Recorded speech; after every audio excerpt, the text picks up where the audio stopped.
Abidjan Strathcona. Mr. Garrison. Mr. Garrison. Madame Boutin-Sweet. Madame Boutin-Sweet. Monsieur Dubé. Monsieur Dubé. Mr. Davies. Mr. Davies. Madame Laverdière. Madame Laverdière. Monsieur Dussault. Monsieur Dussault. Ms. Malcolmson. Ms. Malcolmson. Ms. Ramsey. Ms. Ramsey. Ms. Kwan. Ms. Kwong. Ms. Jolibois. Ms. Jolibois. Madame Quash. Madame Quash. Mr. Blakey. Mr. Blakey. Mr. Choquette. Mr. Choquette. Mr. Duval. Mr. Duval. Mr. Cannings. Mr. Cannings. Mr. Johns. Mr. Johns. Mr. McGregor. Mr. McGregor. Madame Sans Souci. Madame Sans Souci. Ms. Hardcastle. Ms. Hardcastle. Madame Hughes. Madame Hughes. Monsieur Plamondon. Monsieur Plamondon. Monsieur Saint-Marie. Monsieur Saint-Marie. Monsieur Marcel. Monsieur Marcel. Monsieur Fortier. Monsieur Fortin. Madame Gill. Madame Gill.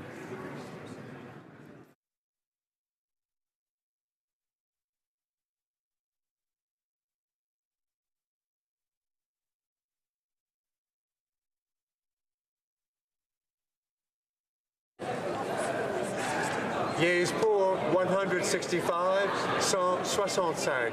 Nays contre 107, 107. I declare the motion carried. Ordre du jour. Orders of the day. Commons consideration of a motion respecting a Senate amendment on Bill C-76, Elections Modernization Act. Ms. Gould, seconded by Ms. Monsef, moves that the amendment made by the Senate to Bill C-76, an act to amend the Canada Elections Act and other acts, and to make consequential amendments, be now read a second time and concurred in. Debate. Order. Order. I'd ask members to take their conversations into the lobbies, and perhaps honourable members could assist me by saying, thank colleagues. The honourable member for Nanaimo Ladysmith is rising on a point of order or a point of personal privilege, perhaps. Thank you, Mr.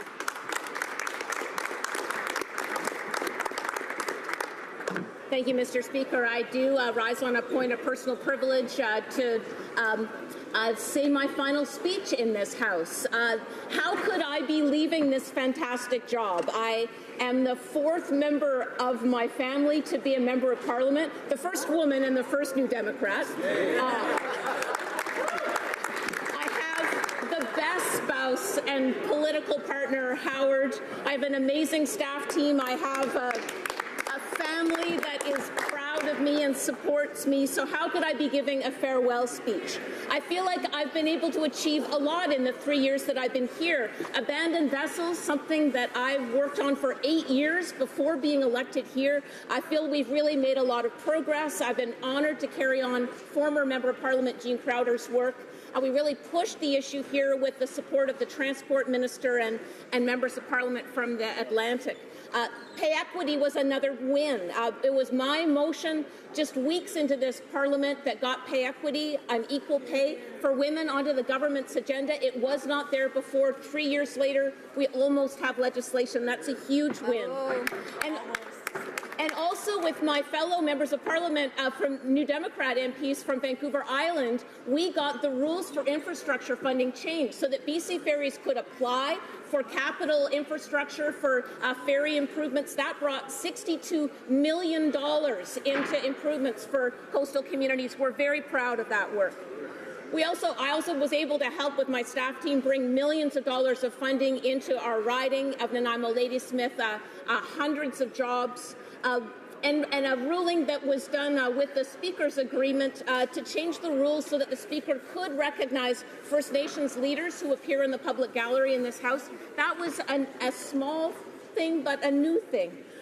As New Democrats, we also achieved some amazing things in this year particularly. My colleague, who I'm so proud to serve with, a member for Abitibi, Bay James, Nunavik EU, his legislation to bring into legislation the United Nations Declaration on the Rights of Indigenous People is something the whole country can be proud of. I'm honored to serve with him and his leadership. And my colleague from Vancouver Island, the member for Courtenay Alberni, just in the past few months has had huge wins both on veterans funding and on marine plastic pollution. Very proud of him.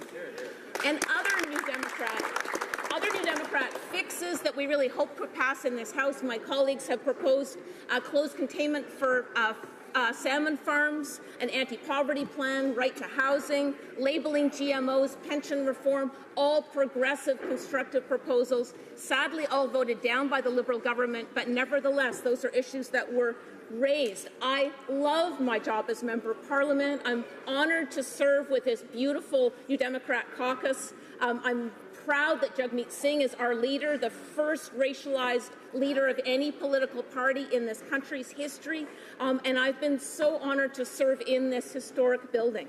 But the environmental and the housing crises that my riding faces cannot wait until after the next federal election. I've been pushing 8 years for regulations to deal with marine oil spills and bitumen spills particularly. This government has not changed the regulations. But the BC NDP say that they will, and they are trying.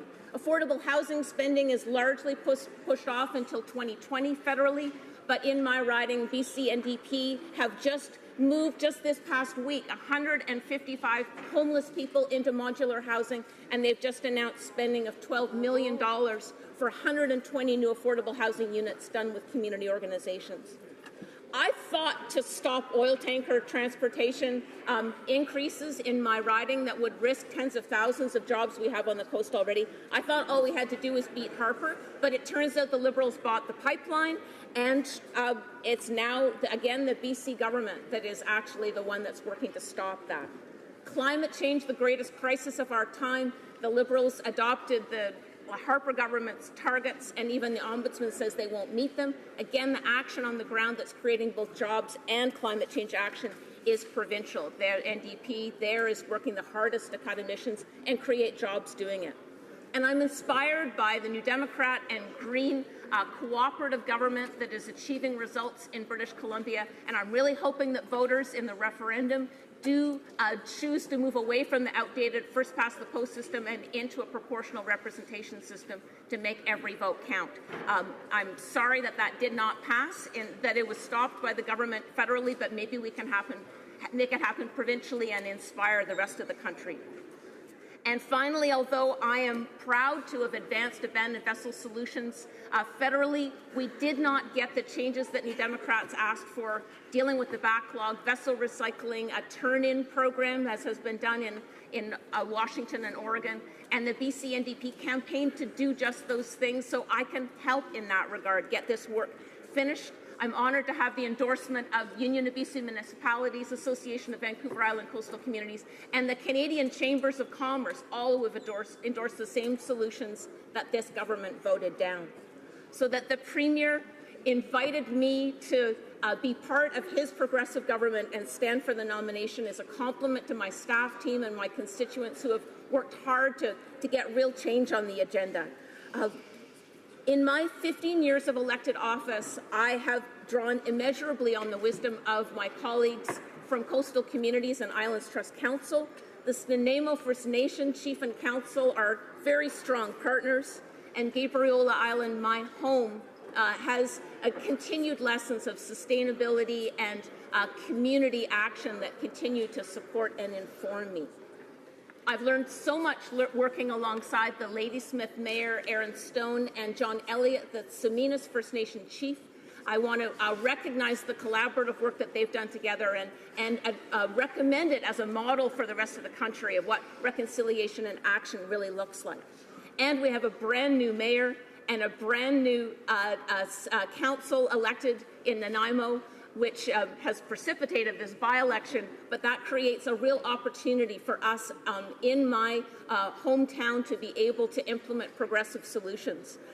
And good things are happening already. With a new government in place provincially, we've got 3 new ambulances, 24 new paramedics, a new update of sorely overdue for the intensive care unit at the hospital, affordable childcare for 2,700 Nanaimo kids, ferry fares frozen on major routes, rolled back on minor routes, and seniors can ride ferries for free. So great things are happening, and I am determined to keep serving the people of Nanaimo and amplify those opportunities that are before us. I'm hoping that I'm elected to this new provincial role in the new year. I will be drawing on the lessons learned in this building. I'll be keeping the work going, building on what we have been able to do together as a community, building on what I've learned from people at home and from the abundant lessons here in this Parliament. It's an exciting future ahead of us. I wish my colleagues in the House well, and I say a big hello, and I'm so looking forward to being home and working shoulder to shoulder with the people implementing real results on the ground right now. Thank you, Mr. Speaker.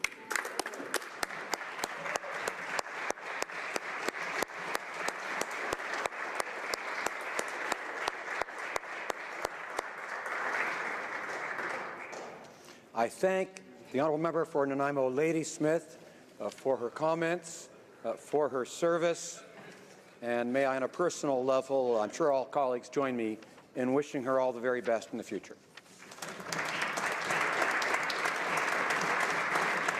a pleasure to know.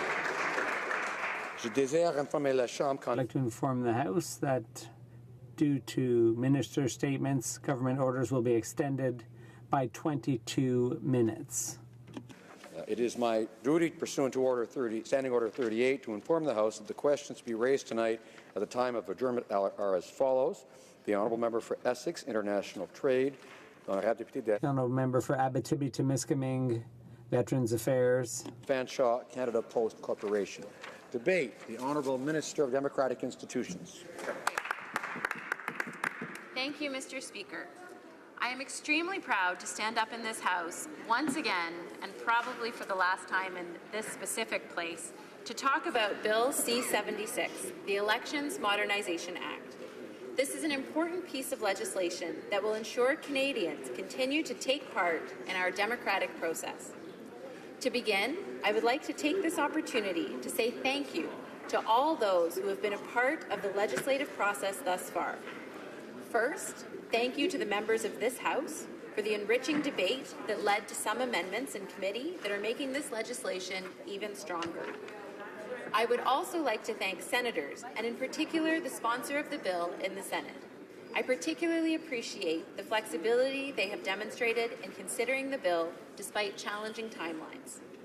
I would like to thank the members of the Legal and Constitutional Affairs Committee for their observations, which shall guide the government in future efforts to amend the Canada Elections Act. Je tiens également. I'd also like to thank the Chief Electoral Officer and the Federal Elections Commissioner for their support for all parliamentarians at each stage in the legislative process. The exemplary dedication of their respective teams is key to fair and equitable elections. Thank you. C-76 has now been returned to us with one amendment. This amendment is required because of a drafting error in one of the amendments supported by the House of Commons Standing Committee on Procedure and House Affairs. You will recall that PROC proposed a new blanket prohibition on the use of foreign funding by third parties for their partisan advertising and activities at any time, including outside the pre-election and election period. The most effective way to achieve this was to consolidate the relevant provisions into one new division in the Canada Elections Act. In doing so, the concept of election advertising was inadvertently dropped off. Election advertising is defined as partisan advertising and advertising on an issue associated with a party or a candidate. This amendment corrects this error and ensures that, during the writ period, election advertising, not only partisan advertising, is also captured within the scope of the prohibition on the use of foreign funding. Monsieur le Président. Mr. Speaker, the Senate's proposed amendment is rather technical, but it's nevertheless an important amendment as it will protect Canadians from foreign interference in our electoral process. This amendment is an opportunity for me to remind members in this House that one of the main objectives of Bill C-76 is to make our electoral system even more secure. Indeed, the bill contains important measures to protect Canada's electoral system from foreign interference, an issue which concerns us regardless of political affiliation. It also contains measures to punish those who violate our electoral law, including by giving the Commissioner more tools to enforce the law. De la loi. Mr. Speaker, Bill C-76 goes further than that. In addition to making our electoral system more secure, it aims to make it more accessible and transparent. It modernizes our electoral law to bring it into the 21st century. Our government maintains that the more Canadians participate in elections, the stronger our democratic institutions will be. This is, quite simply, about the health of our democracy. This is why Bill C-76 contains a series of measures that will reduce many of the barriers Canadians may face when casting a ballot or participating in the broader democratic process. This includes important changes to ensure that the need to prove identity does not create administrative barriers to Canadians exercising their right to vote, such as reinstating the use of vouching and allowing the use of voter information cards to confirm an elector's place of residence. Statistics Canada estimated that over 170,000 Canadians were unable to cast their ballot in 2015 because of the previous government's decision to make voting less accessible. Voting, Mr. Speaker, is a right, and it is the responsibility of the government to make voting accessible to as many Canadians as possible. We take that responsibility seriously. These measures will empower Canadians who previously could not vote to cast their ballot on Election Day. We are also taking important steps to ensure our democratic process is accessible, not for some Canadians, Mr. Speaker, but for all Canadians. Bill C-76 contains measures to better support electors with disabilities by ensuring that adaptation measures are available irrespective of the nature of that disability. For example, the option of at-home voting will be available for persons with all types of disabilities. This legislation will also encourage political parties and candidates to accommodate electors with disabilities by creating a financial incentive through reimbursement of expenses related to accommodating measures. Bill C-76 will also facilitate the vote for Canadian Armed Forces electors.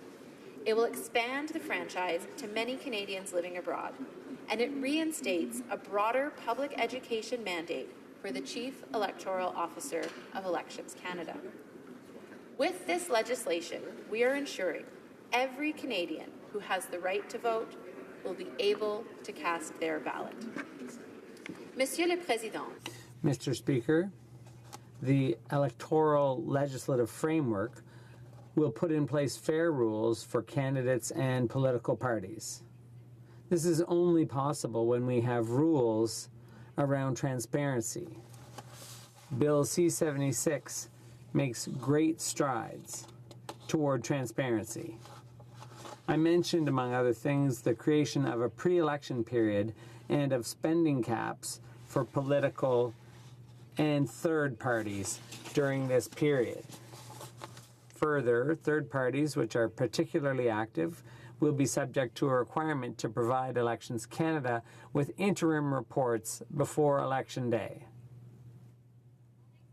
We will also require of online platforms that they keep a registry of partisan and electoral ads published on their platforms during the pre-election and election periods. These requirements will ensure that all Canadians have access to more information on those who seek to influence their vote. Cherchent à influencer leur vote. I would also mention, Mr. Speaker, that Bill C-76 takes key steps in modernizing voter services. For instance, it will give the Chief Electoral Officer more flexibility to manage the workflow in polling stations. Over time, these changes should reduce wait times on polling day. Recognizing that Canadian electors have busy lives, C-76 also extends hours of advanced polling days to 12-hour days. This legislation will also limit the fixed election date elections to a maximum of 50 days, and it will implement a pre-election period to ensure transparency around third-party spending. There will also be spending limits for election advertising and partisan activity by third parties. During the pre-writ period, a maximum of $1 million for advertising and activities can be spent, and no more than $10,000 per electoral district. During the writ period, a maximum of $500,000 may be spent and no more than $4,000 per electoral district. These limits are set for 2019 and are adjusted for inflation. Mr. Speaker, I firmly believe that Bill C-76 is good for democracy and good for Canada. It is about strengthening the integrity, increasing the fairness, and protecting our elections. This bill implements over 85% of the recommendations made by the former Chief Electoral Officer following the 2015 general election. Mr. Speaker, Canadians need to have a process that they can trust, and our election laws need to be as robust as possible. As the Minister of Democratic Institutions, I am committed to maintaining and strengthening the trust of Canadians in our democracy. Bill C-76 will ensure our democratic institutions are modern, transparent, and accessible for all Canadians. As Section 3 of the Charter reads, every citizen of Canada has the right to vote in an election of the members of the House of Commons or of a legislative assembly and to be qualified for membership therein. Canadians have the right to cast their ballot, and our government is ensuring that they don't face barriers when it comes to exercising their right to vote. Mr. Speaker, I am incredibly proud of this legislation.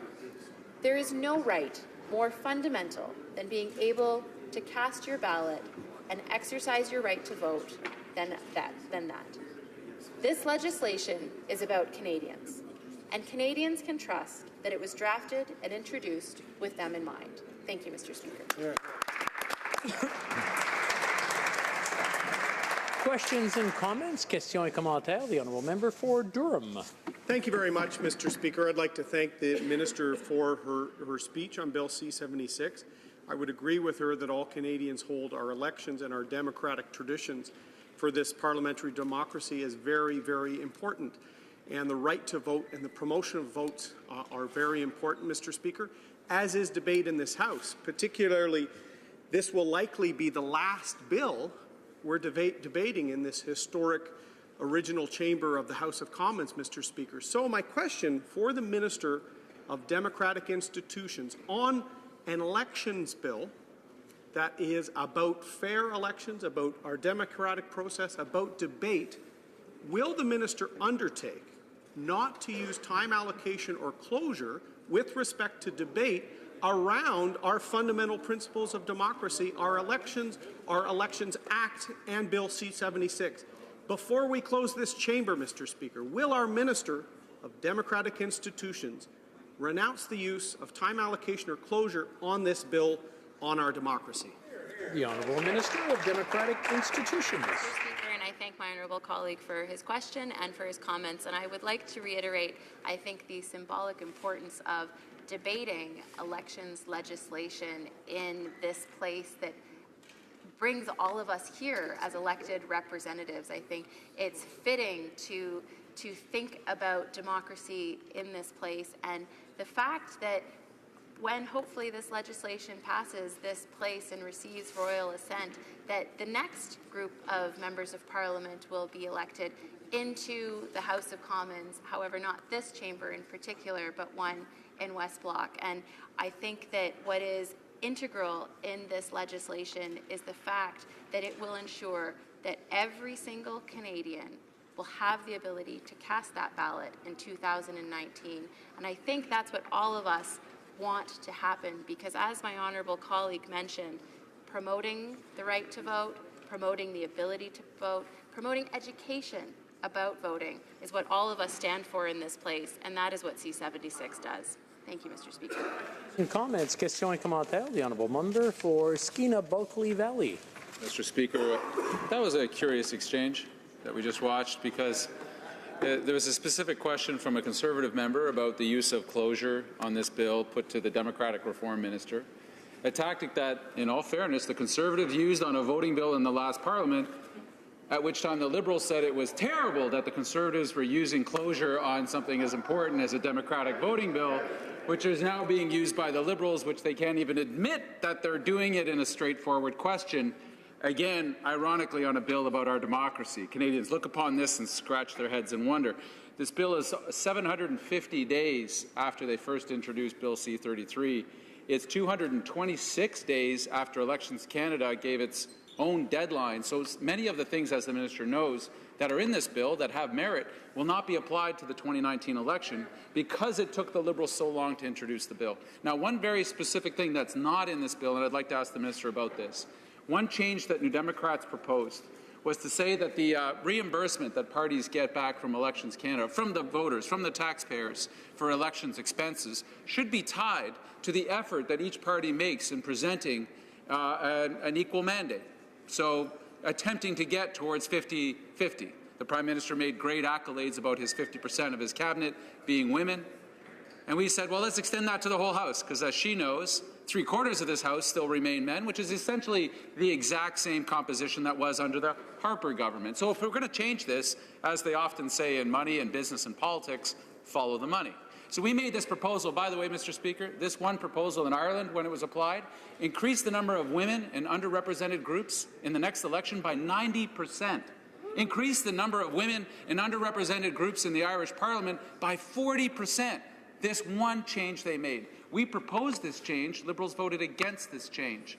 So, for my friend across the way and her allegedly feminist Prime Minister, when we propose ideas that will help get more women elected to the House of Commons, and Liberals vote against those ideas that have been proven to work in democracies around the world, my question is why? The Honourable Minister. Thank you, Mr. Speaker, and I'd like to thank my friend and colleague from the New Democrats for that question. He knows how passionate I am about getting more women elected into this place and ensuring that we have greater representation of women in Canadian politics at all levels, whether it's here at the federal level, in provincial politics, or in municipal politics. There are a number of measures in this legislation that will help and ensure women can run for office. We know that many of the barriers that women face is in terms of getting involved in politics, is specifically around nominations.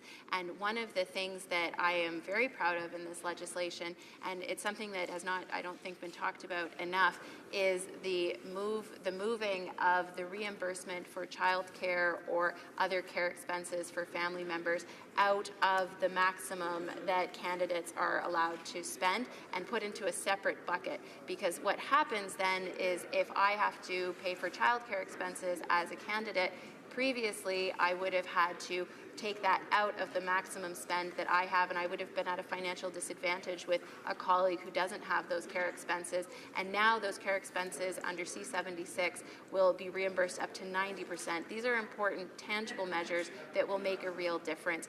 Of course, we welcome the conversation and the debate on this issue, and I think it's a lively one that we should continue to have, and I look forward to the recommendations from the CEO following 2019. But as I have said many times in this place, it is incumbent upon all of us to reach out to women, to reach out to underrepresented groups, to ensure that they see themselves represented in this place and have the courage and the confidence to put their name forward, because as all of us in this place know, it requires a lot of courage to put your name on a ballot in public, to stand for something, and let's all do that important outreach. Thank you, Mr. Speaker. In comments, questions et commentaires, the Honourable Member for Surrey Newton. Thank you, Mr. Speaker. I would like to congratulate the Minister for bringing Bill C-76 forward, which is a wonderful opportunity for many more Canadians to join when it comes to voting. As the Minister mentioned, and also Member for Durham mentioned, that this might be the last time that we will be debating the bill, and I will be standing here. I want to thank the constituents from Surrey Newton for giving me a privilege to sit in this beautiful and historic house for the third time. My question to the Minister is this. The Minister has said that she has made many changes to make voting place accessible. I would like to ask a particular question to the Minister. What changes that she has made so it makes easier for people to go to a special ballot and cast their vote? And in future, because it's an ongoing process, is there any further changes that she's thinking that she will bring in future that will help more participation in our voting system when it comes to elections? The Honourable Minister. Great. Thank you, Mr. Speaker, and I thank my colleague from Surrey Newton for the question. It is, of course, important to note that in C-76, one of the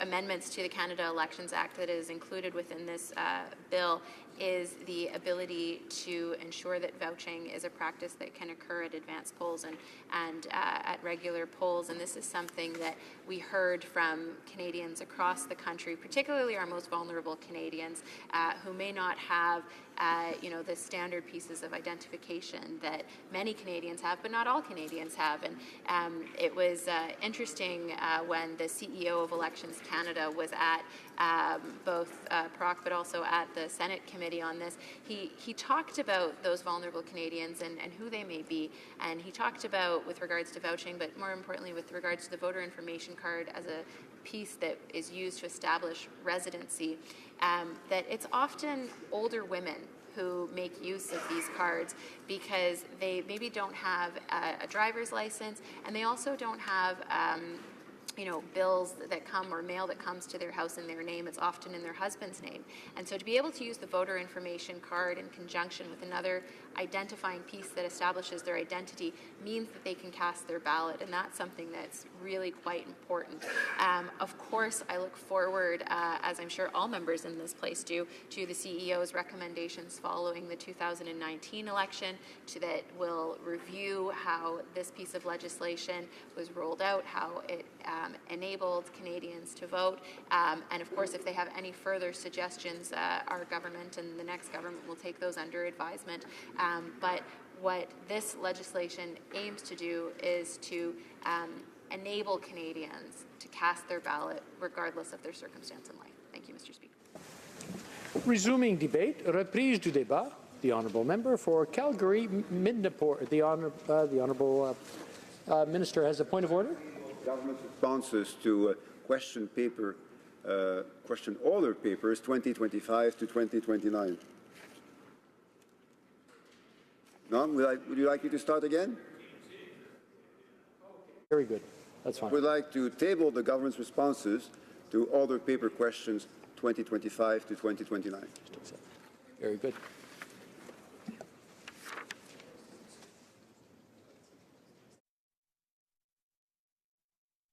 Yes, the Honourable Member for Banff. I will just point out on this point of order that the Minister has just raised, if the government really wanted to be able to table these things, perhaps they should have not pushed to end the routine proceedings and given people an opportunity to do this, to table petitions, to do other things. I just will point out that procedurally the government forced a vote that eliminated this opportunity, and now we have a minister standing up in a point of order to try and do exactly what they all voted, including himself, to eliminate. It's more of a debate point, but we'll resume. The Honourable Member for Hochelaga has a point of order as well. Yes, Mr. Speaker, I was going to say exactly the same thing. Please proceed. Yes, thank you. I was going to say the same thing. I agree with the expression is about having your cake and eating it too. I think that's the government is what they're trying to do here today. They should not have taken us to orders of the day if they wanted to introduce that kind of or table that kind of document.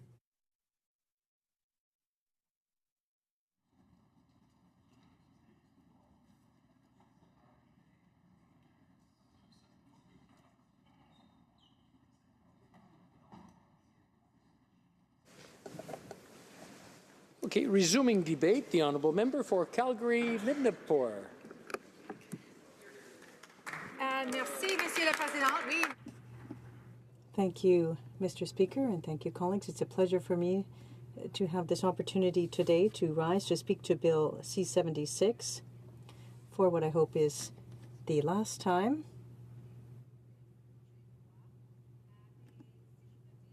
But if I can make some remarks about the bill, Mr. Speaker, I would say this. About democracy, fail. If this bill was truly about the Prime Minister rigging the election for the benefit of this Liberal government, mission accomplished.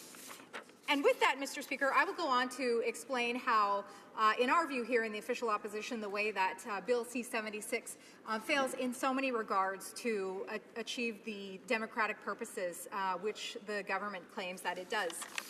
The first regard would be in regards to the spending limits during the pre-writ period. Historically, Mr. Speaker, of course, these were very different than what was proposed in Bill C-76. Within Bill C-76, we saw these given specific limits, specifically in regards to not only third parties, but also registered parties. And in the original format of the bill, Mr. Speaker, it would only take 4 third parties to outspend a registered party. Now, through the graciousness of my colleagues and as well some negotiation talks, we were able to get this up to the $2 million, which I don't necessarily believe my side believes is fair, but it's certainly an improvement over what it was before previously, but with 1.5 million. But essentially, Mr. Speaker, what you are doing when you set these limits is you are essentially gagging Canadians. You are not giving them and the options of the different parties which are represented the opportunity to present themselves to Canadians, to provide Canadians with the information that is required in an effort for them to make an informed decision. But essentially, that is what the government has tried to do with the Election Modernization Act. And may I say as well, Mr. Speaker, that essentially, in addition to rigging the election for the Liberal government, what this also does, of course, is attempt to undo everything that was done within the Fair Elections Act, which through PROC we had to sit through several times, the Unfair Elections Act. Ha, ha, ha. So very funny. So, Mr. Speaker, I will say that it's also very interesting to me because, as we will see, in addition to the spending limits, there were many other things which I think attempted to they will say, achieve democracy, but which did not. The second I will say is the attempt to curtail foreign interference. And again, as I have stated before in previous speeches, the measures which were put into place under this bill were essentially like a slap on the wrist, like, don't do that, that's bad. But when in fact we offered, and this is very well known at this point, 200 amendments, 210 amendments in an attempt to serve the Canadian public, in an attempt to serve democracy, and less than a handful were accepted, Mr. Speaker. Well, some of them were very much in regards to the attempt to absolutely keep foreign interference out of Canadian elections. And in fact, we are not seeing that this is the thing which is going to happen as a result of Bill C-76 coming into place, because, as I said, not only does it not it slaps on the wrist, but it does not legislate the mechanics which would be necessary for ensuring that this foreign interference doesn't take place. As well, Mr. Speaker, I will add, it is very interesting to me that, as we saw yesterday in the privacy discussions that took place with our colleagues, that, it's interesting how when this sort of foreign interference was on the other side of the House, there was not a lot said about it after the last election, but if you will, the tides have turned, and all of a sudden we are seeing the effectiveness of these third-party groups, and now these things become very interesting. The third reason, Mr. Speaker, that Bill C-76 fails to protect the Canadian public is in regards to foreign influence. And this is something that is very alarming here on our side of the House, because we are very aware of the interventions that we saw, not only in the United States in their most recent election, but also with Brexit. We're very concerned, and Mr. Speaker, I won't go into the suggested protocol which for during the election, which we also believe should be extended perhaps to the pre-writ period, and as well extended indefinitely. We are not convinced that it is a protocol that will serve Canadians, but put the protocol aside for a moment, Mr. Speaker. It was absolutely, foreign influence was absolutely ignored in this bill, and it's something that is very, very concerning for us here on this side of the House. Then, of course, Mr. Speaker, I get into the greatest concerns for us over here, and those include the use of the voter cards as the proof of residency, which we are very committed to ensuring the legitimacy of the electorate. That is a conservative value which we will not forego, which we will not give up upon, and the use of the voter cards does not ensure that. We feel very confident about that. In addition, Mr. Speaker, in regards to preserving the legitimacy of the electorate, the non-residency requirements which were withdrawn, we're very concerned about those as well.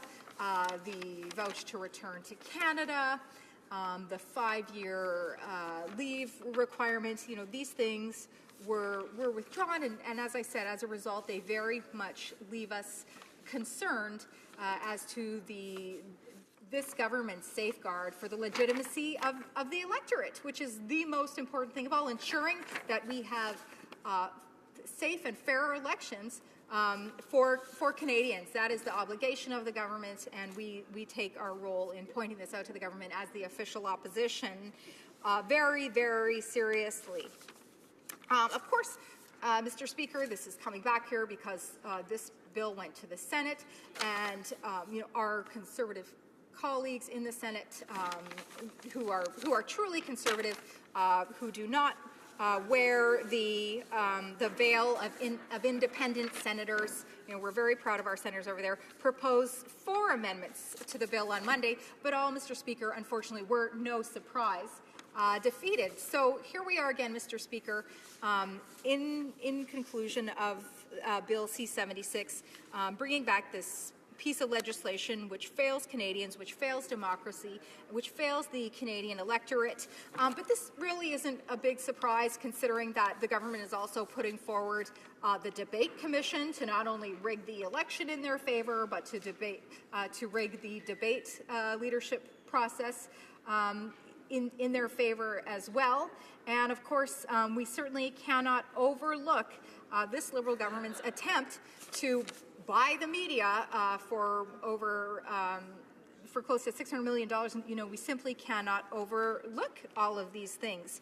So, Mr. Speaker, it is with much regret that we come to have the final debate upon this bill.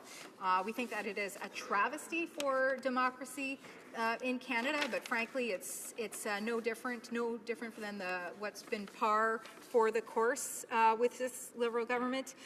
Between the pre-rich spending, the true lack of commitment to foreign interference and foreign influence, the use of the votership cards, the taking away of the non-residency rules, it's just really not surprising for us that this piece of legislation would be pushed through prior to the upcoming election in 2019, and democracy, again, would not be served. So as I said, if this bill was truly about democracy, fail. If this was about the Prime Minister rigging the election for his Liberal government, mission accomplished. So with that, Mr. Speaker, I would like to make the motion be amended by deleting all the words that and substitute the following: the order for the consideration of the amendments made by the Senate to Bill C-76, an act to amend the Canadian Elections Act and other acts, and to make certain consequential amendments, be discharged and the bill withdrawn, as seconded by my colleague, the honourable member from Portneuf-Jacques-Cartier. Merci, Monsieur le Président. Thank you, Mr. Speaker.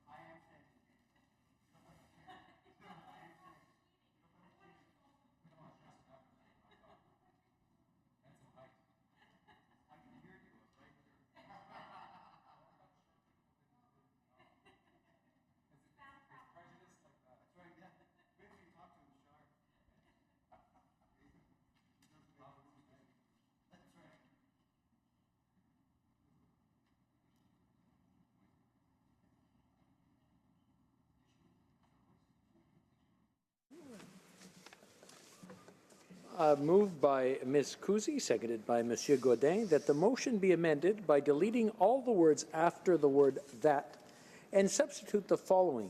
The order for the consideration of the amendment made by the Senate to Bill C-76, an act to amend the Canada Elections Act and other acts, and do make certain consequential amendments, be discharged and the bill withdrawn. All is in order. Questions and comments? Questions et commentaires? I'm sorry, the Honourable... I wasn't sure whether the Honourable Member was standing or not. The Honourable Member, Coast of Bays, Central Notre Dame. Point of privilege, Mr. Speaker. To call it a breach of privilege, I'm not so sure. But you know what? Representing the Shire is my riding. For those of us down here in the corner, we appreciate the attention. I think in normal speak, you probably call this kind of a hoist amendment of some sorts. Over here on this side, we call the hoist amendment part of the 2015 election. One of the reasons why we hoisted them from over here was the fact that the Fair Elections Act of 2014 was such an egregious mess. And actually, in actual facts, in many cases, it was really an insult to Section 3 of the Charter, which was the right for all Canadians above the age of 18 to vote. One of the issues she spoke of was the voter information card. Now, how you draw the logic from allowing people to use their voter identification card as a piece of ID as a regressive measure in democracy, and I'm saying it rather lightly, defies all logic. As a matter of fact, I remember when a certain Conservative member from Mississauga said that he saw an actual abuse of the voter information card, only to find out he made it up. He made it up. It was all make-believe. It was like this: once upon a time, there was a voter information card that was abused. Turned out to be unreal. The whole thing was an absolute shambles, going back to when it all started to the very end. So my question, if they want to brag about the Fair Elections Act or the Unfair Elections Act, depending on what side of the House you're on, that was in 2014. If this bill doesn't go far enough to cut down on foreign interventions or foreign interference in our election, why didn't they do something about it in 2014? Member for Calgary-Midnapore. Well, again, as I stated, I believe that we did do a lot for democracy in the Fair Elections Act. As I stated, in addition to the voter information cards, we also had the non-residency requirements, as I indicated, in regards to both the vouch to return to Canada, as well as the amount of time outside. I think the idea that Bill C-76 does more to protect the integrity of the electorate, which is the key issue here, is just absolutely preposterous. It's ridiculous. There's just no comparison. And as I also stated, we attempted through close to 200 amendments to make these inserts, which would do a better job of providing legitimacy to the Electorate Act. In my opinion, in regards to this specific issue, the Fair Elections Act was a far superior piece of legislation when it comes to this objective, and I would suggest to my colleague to perhaps review the Fair Elections Act, and in particular the parts related to legitimacy of the electorate. Thank you very much, Mr. Speaker. Questions and comments? Questions et commentaires. The Honourable Member for Skeena-Bulkley Valley. Thank you very much, Mr. Speaker. And I think the conversation going on there was about the potential for voter fraud, which is something that should occupy all of us, because when people go to vote, they must be able to trust the results. They might not like the results, and under our unfair voting system that Canada maintains, despite the rest of the world evolving and despite the Prime Minister promising to make every vote count and make 2015 the last election under first past the post, something like that. I may have gotten the words a bit wrong there, but he made a promise. So when my Liberal colleague talks about a commitment falling in shambles, we know of what he speaks. that voters need to be able to trust the results of an election. And again, it has been suggested by my Conservative colleagues, and was the whole inspiration of their Election Act. Some call it the Fair Election Act. Those who didn't like it, like myself and my party, called it the Unfair Election Act, suggested that using voting cards was somehow being used to manipulate or vote fraudulently. Now, we asked the Chief Electoral Officer for proof of that, and he came back to us and said, not in the last election nor in the election before was there any evidence of significant voter fraud under any condition, and certainly not using the voter ID cards that every Canadian is sent. So while there have been discrepancies on the cards themselves, some small pieces of misinformation or information that gets corrected at the poll, to continue to spread the idea that people are defrauding the voting system, people are voting illegally, I think is unfair and not wise to the conversation. Now, this bill brings back the use of those voting ID cards to be able to vote, and is it not all of our hope and inspiration to make sure that as many Canadians who are entitled to vote are able to cast that vote in the next election and the elections that follow? Well, member for Calgary-Midnapore. I thank my colleague very much for the question. I very much disagree in terms of the not necessarily the legitimacy of the voter card, but perhaps the distribution, I guess I would have to say unorganized distribution. You know, there are many stories of these cards ending up in mail rooms of apartments for people to grab at will and to obtain another piece of identification very easily through even a non-governmental means for use of voting. So I think the concern in regards to the use of these cards is not only well-founded, but legitimate. In addition, I would say what stands out to me more was his first point, and that is about the broken promises of this Liberal government. And I can see here that my colleague and his party feel very much that this was a major promise broken by this Liberal government. He's disappointed enough that he speaks about it here today in our final day of being in the centre block. And certainly on this side of the House, I know that we feel, and Canadians feel, there have been a slew of broken promises by this Liberal government. And this example, sadly, just outlines another, Mr. Speaker. Thank you. Questions and comments? Question et commentaire. The honourable member for Perth-Wellington. Thank you very much, Mr. Speaker. I thank the member from Calgary-Midnapore for her comments on this Senate amendments to Bill C-76. One of the things that I think we as an official opposition, the concerns we have, is the impact of foreign influence on our elections. And you know, the Prime Minister said there wasn't much foreign influence in the last election, wasn't much tampering. He hasn't gone on to indicate exactly what he meant by that, so we're still waiting to hear the answer from that. But in committee, among the many thoughtful and reasoned amendments that were put forward by the opposition parties was an amendment that would require a third party to have a segregated bank account. And this was recommended by Dr. Laurie Turnbull, a former advisor to the Democratic Institutions portfolio within PCO.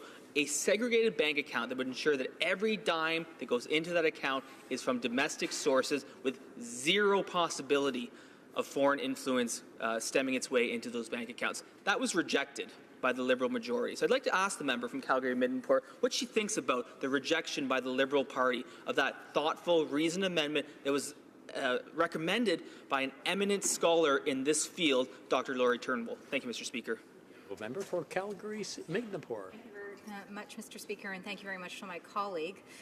You know, I have a couple of thoughts in regards to this. First of all, Mr. Speaker, it's as I said, if there was truly a commitment to democracy, truly a commitment to ensuring that there is no foreign interference in elections, measurements such as my colleague has pointed out, as recommended by field experts, would have been taken into consideration and implemented into this bill, and quite frankly, they weren't. And this is just one example of, as I said, the mechanisms which could have been implemented into Bill C-76 to absolutely make certain that foreign interference does not occur within our election.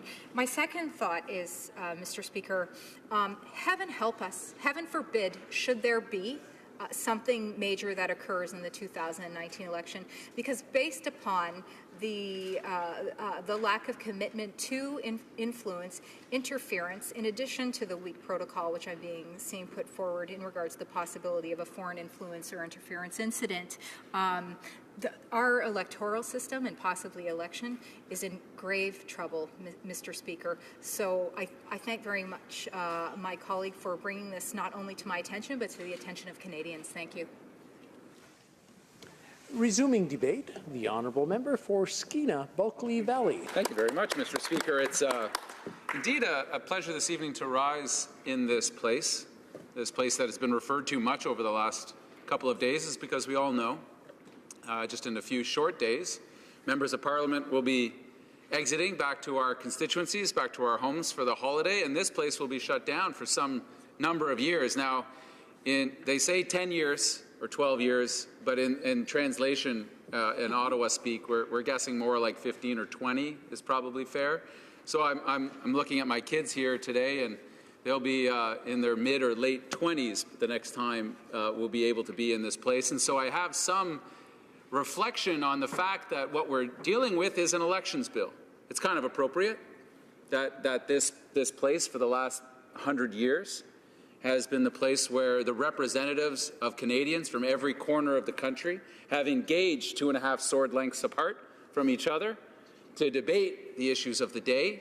And the reason we're able to do that is based on our electoral system. The legitimacy we all have to stand in this place is only based on one thing, and that's the support of the people in our ridings in the various parts of our country. It is fitting, I think, that we are debating an election bill. That'll be the last bill seen out of this room, out of this hallowed ground. It's a bit ironic that the bill is existing under what we call time allocation. That means the government is imposing its will on this legislation. It's shutting off debate on our democracy, on how we're going to affect our democracy, which is also passing ironic, because this is something when the Conservatives did it, when they were in power, the Liberals raged about such a mistreatment of our parliamentary democracy, that they would shut down the voice of Parliament in order to ram a bill through. And a couple of years later, the Liberals are doing the same thing, and you have to ask why the rush, and it's because they took so long to get the bill in. Now, they came in, and we'll say this with all clarity of voice and vision, that they came in promising to undo what the Harper government had done to our election system, to make these consequential changes. And they introduced the bill about a year into their term in office to do it, and then did nothing. Then sat on the bill for hundreds of days. It just sat there. No debate, no discussion, nothing. And it kind of felt like they had no sense of urgency to fix our democracy. The Prime Minister had said this is one of his most urgent priorities, was to fix the problems that he had seen that the previous Prime Minister had done. We agreed with him, and we kept asking them, where's the bill? They did nothing with it. Then they introduced this bill a few hundred days after that. So that's 748 days in total we've been waiting on it before they brought it in. That's 226 days past the deadline that Elections Canada had set and told the Parliament of Canada, we run your elections for you. We need any rule changes you need by this date. That was 226 days ago. So a bunch of things that exist in this bill, in Bill C-76, if passing Parliament, as they're likely to do in a day or two, won't happen for our next election. Those fixes won't happen. And not because of anything the opposition did, just the government just sat for so long on the legislation and had other priorities. Now, there's something not known about this entire building, this center block, this House of Commons, is that the original architects, when they put this building together, intentionally left it unfinished. If you go through the halls and look at some of the masonry and the architecture, you'll see essentially blank spaces, spaces that have not yet been affected by art or any description. And when asked why they did this, why they didn't finish the building entirely, they said because this building is meant to represent democracy in Canada, which is a conversation, and that conversation is not finished. And for many Canadians, too many Canadians, that conversation has hardly yet begun, particularly for Indigenous peoples who have been waiting more than 150 years for some sort of comprehension and understanding from the Crown, from this place, as to how to properly respect and engage in what we call nation-to-nation dialogue. It is unfinished business. We often speak of standing on unceded territory, land that has not yet been ceded to Canada, to the Crown. And in order for us to fully and completely become ourselves, it's not just going to be a renovation of a building. It's going to take meaningful, structural change, power-sharing change, where the Government of Canada no longer acts like some sort of paternalistic entity in the lives of Indigenous peoples, but as a conversation of mutuality and respect, which has so long been lacking. Back to this bill. It's hundreds of pages long. It was so badly written, there were 338 amendments drafted by both government and opposition members. That's an extraordinary number of fixes to a bill that the government took 3 years to write. Because the bill is maybe vast in its comprehension, but it's kind of simple in its effort, which is to make voting fair and open to all Canadians. Now, there was a couple of opportunities that were sorely missed. Our former colleague Kennedy Stewart had a bill, quite ingenious bill. He's a smart guy. He's now the mayor of Vancouver, smart people in that city, elected a mayor. And one of his ideas when he looked around the world at democracies said, what countries do well in terms of having their parliament actually look and reflect the population? And one clear indicator would be, what kind of gender balance do you have in your parliament? And what parliaments are good at it, and which ones are bad at it? And Canadians might live under the misapprehension that because we have a feminist prime minister, self-described, that the parliament itself must also have some sort of gender balance to it. And lo and behold, we don't. That 76% of the people in this place look like me, male, mostly white. And that 24% are women. And you'd say, well, what was it like under Harper? Well, it was almost exactly the same. I think there was 1 percentage change from one administration to the next. And that might be shocking to Canadians, because the government seemed to have changed so much. But in terms of the gender balance of this place, it didn't change at all, really. And why not? Well, because the rules exist the same. So our friend looked around the world, and he looked at Ireland and Norway and the Scandinavian countries, and the number one way to do it, the Liberals know because we had all this evidence at committee, is to have a fair voting system, a proportional voting system, tends to elect more women and underrepresented groups. So our feminist prime minister looked at that, made the promise to change the voting system, realized it wasn't maybe going to work out so well for the Liberals, and then he squashed the promise, even though it would have brought more women and more equity-seeking groups into Parliament. The choice between country and party, and the Liberal Prime Minister chose party. So he killed that promise, much to the disappointment of many Canadians, because it had been repeated 1,800 times. I actually believed him. I might be a little on the gullible side, but I thought when I see a leader of a party who seeks to be Prime Minister repeat a promise clear as day 1,800 times, I think, well, he's not going to back out of that one, because that would make him a liar. And then suddenly, lo and behold, he decided one day that he didn't want to do it anymore because he didn't like it, even though the evidence that the committee heard from average ordinary Canadians that showed up, 88% said they wanted a proportional voting system. Of the experts that testified in front of committee, 90% said Canada needs to move towards a more fair voting system. Of all the studies, the 14 national studies from the Law Commission to all the provinces who have studied this, have concluded, all of them, that Canada needs to move towards a proportional voting system where every vote, in fact, counts. Because I don't know about my colleagues, but one of the number one reasons I hear on the doorstep when someone says they don't want to vote is they say my vote doesn't matter.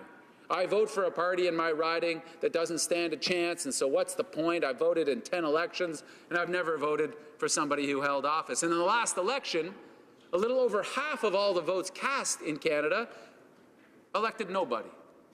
So the experience of more than half of the electors that went out to the polls cast their vote, which is an expression of hope for the future, and didn't have their representation, didn't have their vote realized in any kind of meaningful way. So they don't want to do a fair voting system because it didn't work out for Liberals.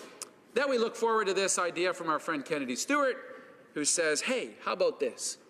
Ireland has this really novel thing, because when political parties spend money in elections, they actually get a reimbursement back from the taxpayers. Very generous to the political parties. How about we tie that reimbursement back to how well balanced each of the parties' list of candidates is? So the closer a party gets to parity, because, you know, as the Prime Minister said in 2015, it's 2015, as closer as a party gets to fielding candidates for office that actually look like the country we seek to represent, they get 100% of the reimbursement back from taxpayers. The further away they get from that parity, the less and less money they get, because money seems to be a motivation for political parties. Who knew? And in Ireland, what were the results when they made this one change? This one change. The number of candidates from diversity-seeking groups and from women increased by 90% across the political spectrum. The number of people that actually got elected into the Dáil, the legislature, increased by 40%. Again, remember, from the Harper government to this new Liberal government, we changed 1%. This one change brought in 40% better representation, more fair representation of what the country actually is. Because my bet is this, that if we had 75% women in Parliament, we'd already have affordable childcare in this country. If we had 75% of women in Parliament, we'd already have pay equity legislation in this country. So we know it matters who actually stands for office and gains the seats in this place. Matters in terms of what kind of policies we push.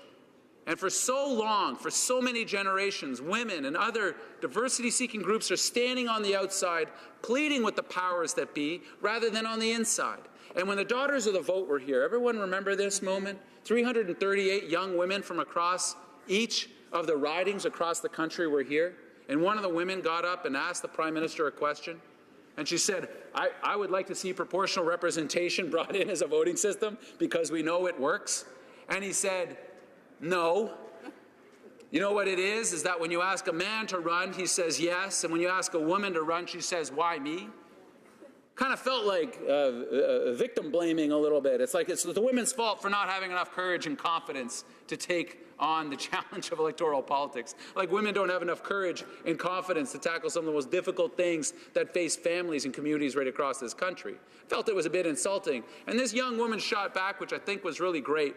She said, at the current pace, Parliament will be gender balanced in 86 years. And I don't want to wait that long. And it was nice to see a young woman put the Prime Minister of Canada properly in his place. Another important element, and this is something we have to address because it's happening around the world as we speak right now, is the element of our elections being fair, outside of foreign influence. My Conservative colleagues talked about this. And the evidence that we heard at committee was overwhelming about the vulnerability of our political system to foreign interference, particularly through hacking. Hacking of the party's databases. And what are in the party's databases? Well, an incredibly rich amount of information about individualized voters. They're not just their age and where they live and their voting preference, but their income, their opinions on major issues. Parties seek to collect all this information about voters. All the parties do it. The Liberal Party bragged about it out of the last election as the key element of their win, is that they had the best data. They were able to mine data from the social media environment better than anybody else. So when people click something on Facebook, they like that cat photo, that data might have been grabbed by the Liberal Party. And who did they hire? What was the name of that company the Liberals put on contract? Cambridge Analytica. That's right. The Liberals gave Cambridge Analytica a $100,000 contract, which we still haven't been able to figure out. What else was Cambridge Analytica involved in? Brexit, right. These were the guys who were able to use backdoor technology to mine data illegally from Facebook and Twitter and other social media norms. To be able to go and grab people's preferences and opinions and personal information without them knowing about it. So one of the changes that was asked for at committee by the Chief Electoral Officer, by the Privacy Commissioner, by the head of our Secret Service, the spies are saying this is a problem, was that political parties had to fall under privacy law. Now, let's be fully transparent here. 2 years ago, my party, the New Democrats, was opposed to this because to fall under privacy law would mean that we'd have to be able to give Canadians the power to demand of us what information we had collected on them and to give it back to them and forget them if they wanted us to. And political parties don't want to do that. But slowly, surely, evidence building, we saw the light. And we now agree with this. And we had all three major political parties at committee. Conservatives said they'd follow whatever law was in place, and Liberals said no way till Sunday. They wanted to do this. Now, why? Why? Because I'll read you a quote that I think should maybe chill some of my Liberal colleagues. Following, we judge that it is highly likely that a cyber threat activity against democratic processes worldwide will increase in quantity and sophistication over the next year, particularly affecting Canada, said the head of our communications and security establishment. That is the spy agency that the Democratic minister herself commissioned a study for, to say, what is the security threat on our democracy right now? And he went out and he studied it, and he said the threat is real because all it takes is a foreign government, a foreign enemy, to hack into the Liberal database, the Conservative or the NDP database, and then be able to manipulate elections like they did in Brexit. My friend from Winnipeg smiles at the memory. I would wonder how people in England would feel about knowing that that important vote they had, whether to stay in Europe or leave Europe, was hacked into. That personal data was stolen from the various political parties, mined out of Facebook sites, and then voters were sent particularly influential messages to have them vote a certain way, in that case, the leave vote. And now the government itself is in complete turmoil and people don't trust the system. What happened in the Trump election? Documented case after case where social media sites were used, Facebook, Twitter, to garner information about voters' intention, how they were feeling about issues, and then be able to send them very highly targeted messages to motivate them towards one side in the case of Mr. Trump voting for him for president. And who was hiring these hacks? Well, the Russians were. That's what the entire inquiry is about, is foreign interference in the U.S. election. Never mind the payouts to the porn stars and all the rest. That's the sideshow on this. The major issue for American democracy was that their election was hacked by virtually a sworn enemy in Russia. Now, you pull back from this and you say, well, Canada, we're nice people here. No one would ever want to influence us, because certainly the Chinese government wouldn't have any interest whatsoever in influencing the outcome of our next election. The Chinese government has no opinions about any arrests or detentions that have been taking place, about the introduction of any telecom companies into the Canadian environment, about the purchase of major oil sands assets by Chinese companies. No, the Chinese government would never stoop to such practices, except that they do. And we're naive and foolish to not have done something about it when we were clear-eyed. Here's what the Chief Electoral Officer of Canada, the guy who runs our elections, said. If there is one area where this bill failed, it is privacy.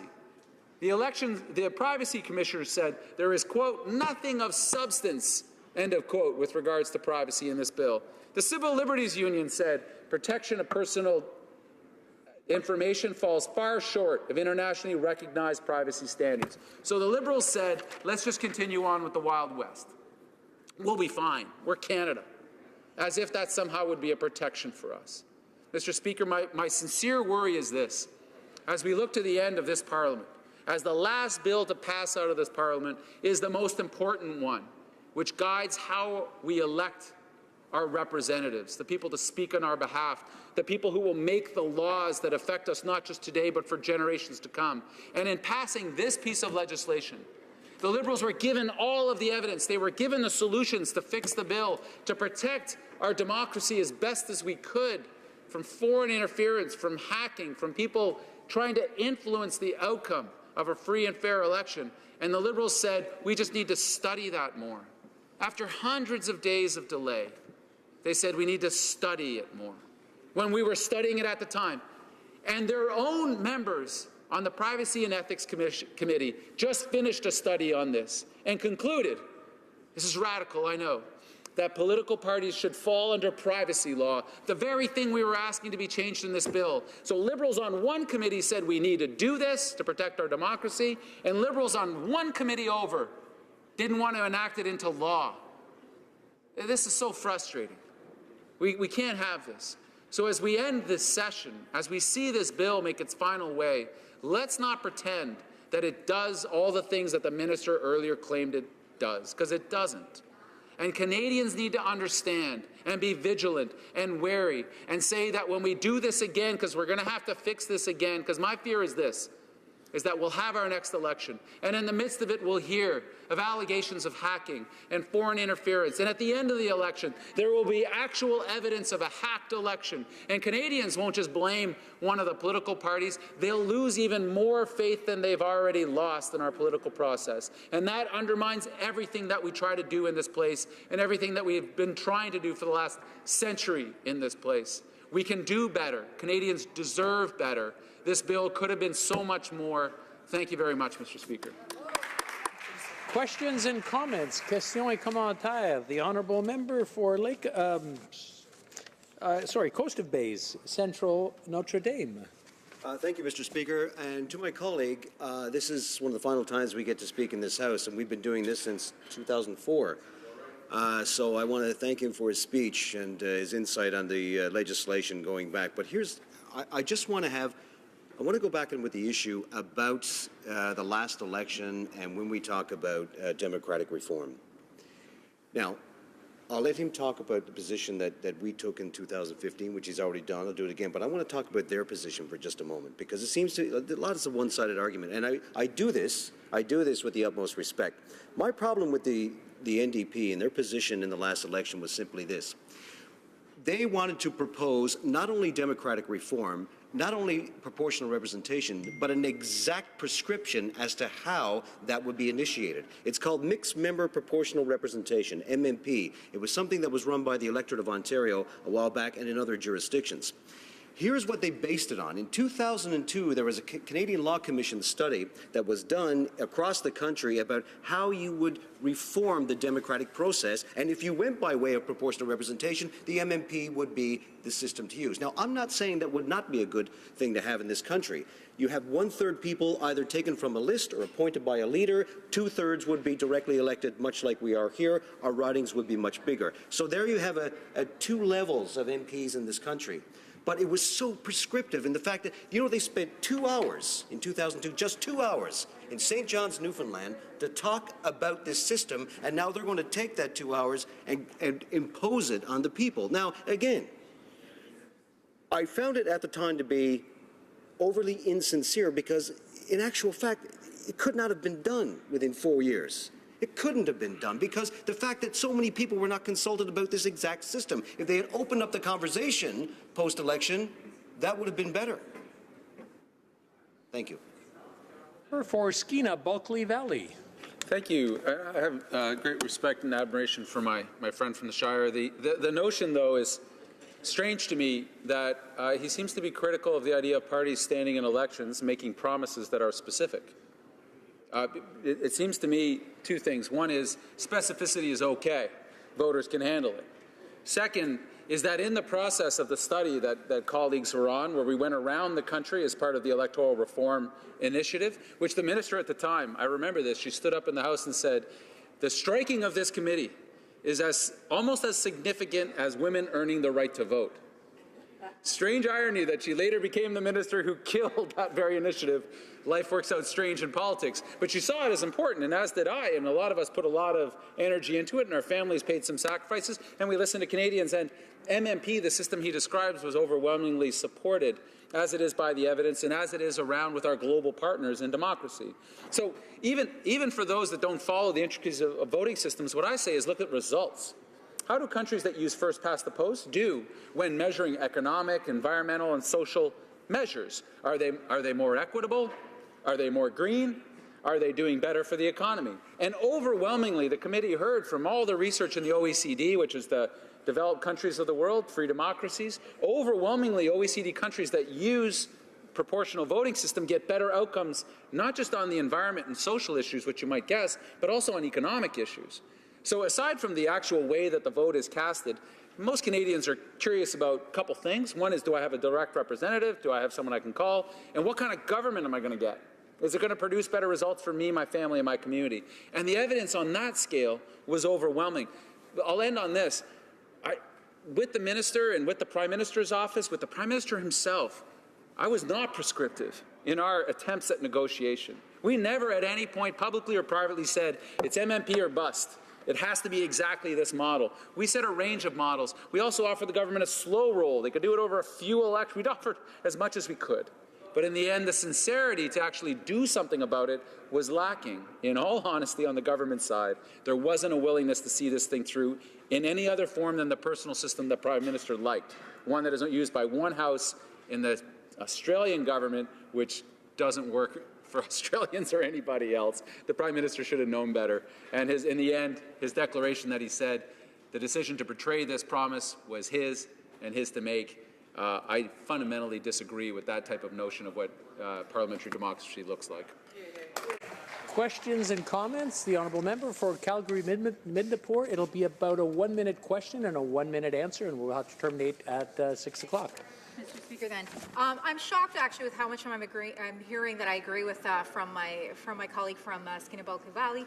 I will say, you know, my sister actually is a very strong member of the NDP, and we agree at the family dinner table that we're the principled ones. So it's a good feeling to hear so much. But I have to say, Mr. Speaker, it was we, the Conservatives, who were left holding the government to account in regards to Bill C-76 throughout this entire process. We were the bad cop; they were the good cop. Every time we said whoa, they said go. Why didn't you do more? I'm hearing you today that you didn't think it was a great piece of legislation. Why didn't you do more than to put the brakes on it, to let it go so easily, to let them have it so easily when we worked so hard for Canadians to put the brakes on it? Thank you, Mr. Speaker. Member for Skeena-Bulkley Valley in 45 seconds or less, please. Well, we proposed a whole bunch of amendments. The government accepted not many of them. In terms of putting the brakes on, what I think my friend is referring to is a filibuster that happened at committee, where the Conservatives just talk out the clock to delay the bill. That was a big part of it. But the notion is this, is that we may have agreed on some of the points that I raised in the speech, but we fundamentally disagreed on notions about vouching and some of the things that are existing in this bill. And as my friend knows, a large piece of legislation like this, there's pieces missing, there's pieces that we would like to see, but one has to take the entire net of the bill and say, is this a move forward or a move backwards? And that happens with many pieces of legislation. On this one, we wanted to see something happen, and we enjoyed the substantive debates that we had. And that's what our job is here, to have those debates. It being 6 p.m., the House will now proceed to the consideration of private members' business as listed on today's order paper. Order of the day. Orders of the day, private members' business. Resuming consideration of the motion for third reading of Bill C-316, an act to amend the Canada Revenue Agency Act, organ donors, and the name of Mr. Weber. Reprise du débat, resuming debate, l'honorable député d'Hochelaga. The honourable member for Hochelaga. Well, thank you very much, Mr. Speaker. I'm pleased to have this opportunity today to rise to speak to Bill C-316 in the name of the member for Calgary Confederation, an act to amend the Canada Revenue Agency Act, organ donors. The purpose of this bill is to authorize the Canada Revenue Agency to sign an agreement with the province or territory regarding the gathering and transmission of information they need to create or maintain an organ donor registry. If authorized by a taxpayer in the most recent tax forms, the agency would be able to pass the information on to the province or territory, the province where the person resides.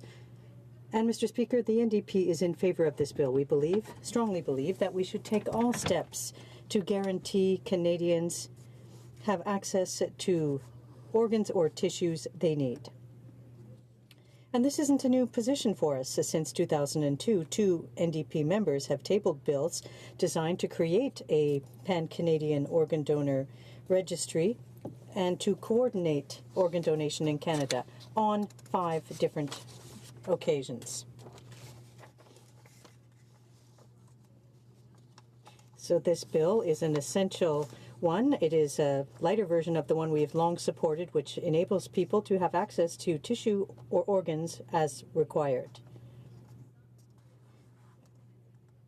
In the present Parliament, the member for Edmonton Manning, whose son received 3 liver grafts, had tabled a bill designed to create a registry.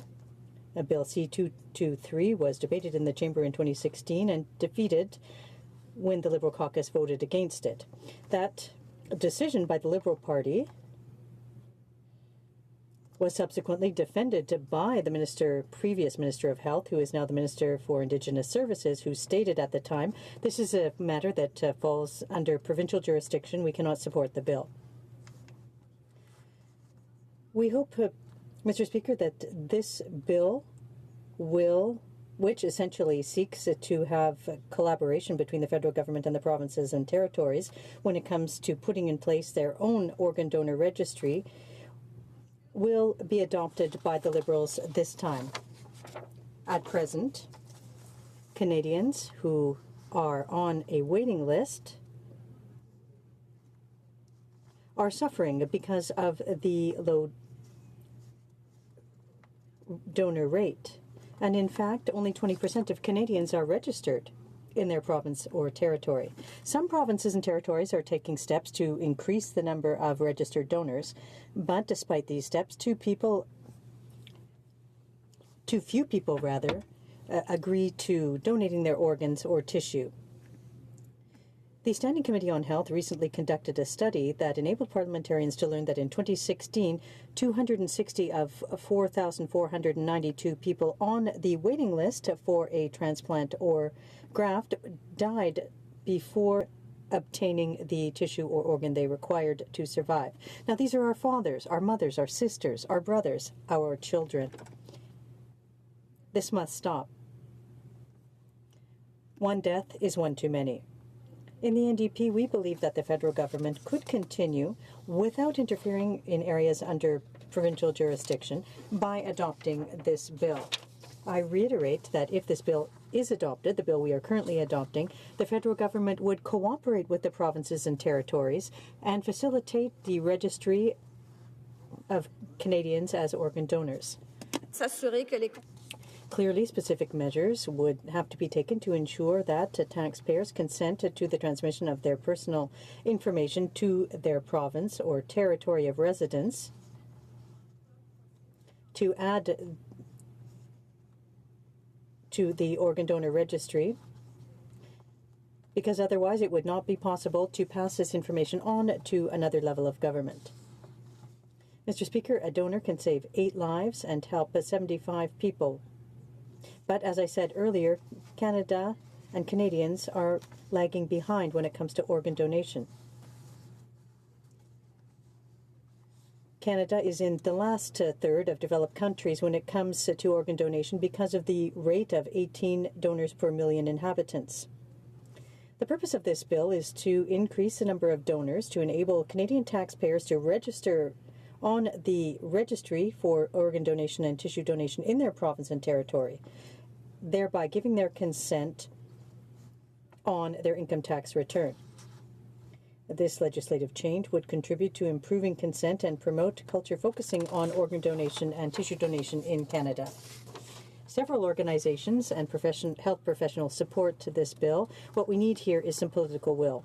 Mr. Speaker, I'd also like to take this opportunity today to speak to the people who are watching us and to encourage them to register as an organ donor using the established procedures in their province or territory of residency, and above all, to discuss their wishes with their families. And I focus on this final point because, unfortunately, even if a person voluntarily registers as an organ donor, the family has the last say. According to a study published in 2016 in the Canadian Journal of Canadian Medicine in Ontario, a family took action against the will of a donor, and that happens in 1 out of every 5 cases, which is significant. As I said earlier, an organ donor can save 8 lives and improve the quality of life for 75 people. And age isn't a factor to prevent someone from becoming an organ donor. The oldest organ donor in Canada was over 90, and the oldest tissue donor was over 100 years of age. A medical background doesn't prevent someone from registering as a donor either. People afflicted with a serious illness can sometimes donate their organs or tissue. Each case is evaluated or assessed individually. If this bill is adopted, Canadians will have a new way to agree to donating their organs on their income tax forms and through the by consenting to passing this information on to their province or territory of residency.